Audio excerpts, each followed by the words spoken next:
என்ன செஞ்சோம், காலையில் முறுக்கு கொஞ்சம் அதிகமாக புளிய வேண்டியதாக இருந்துச்சு. அதனால அந்த இடத்த மாற்றிட்டு இங்கே நல்லா தாராளமாக புளியலான்னு இங்கே வந்து உட்காந்து புளிஞ்சோம். வந்துட்டே பாருங்க மழை பொட பொட பொட பொட பொட பொட பொடன்னு. அப்புறம் எல்லாத்தையும் அள்ளிட்டு உள்ளே போயிட்டு அப்புறம் திருப்பி வந்து இப்போ மறுபடியும் அடுப்பு வச்சுட்டு புளிஞ்சிக்கிட்டு இருக்காங்க. இது என்ன ஆடி பலவாரம் வாங்கி வச்சுருக்கேன்னு சொன்னலைங்க, அதுக்கு தான் இன்றைக்கி கொஞ்சம் அதிகமாகவே முறுக்கு புளிய இருந்துச்சு. அது வந்து முன்னாடியெல்லாம் ஆடி 30 வச்சுக்குவாங்க பொண்ணு வந்து. இப்போ எல்லாம் ஆடி அமாவாசை முடிஞ்சதுமே ஒரு நல்ல நாளை பார்த்து பொண்ணு வந்து அழைச்சிட்டு போயிடுவாங்க மாப்பிள்ளை வீட்டுக்கு.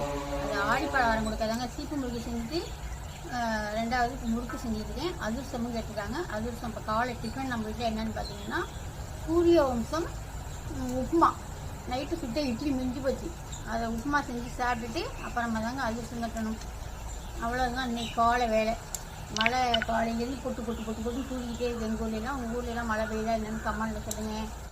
அப்புறம் என்னென்னு பார்த்தீங்கன்னா இன்னொரு 5 நாள் தாங்க இருக்குது. பிடி ஷிப்பிங் போட்டிருந்தோமா, அது இன்னொரு 5 நாள் தான் இருக்குது. யாருக்கு வேணுமோ மேலே வரணும் பிறகு வாஷப் பண்ணி வாங்கிக்கோங்க.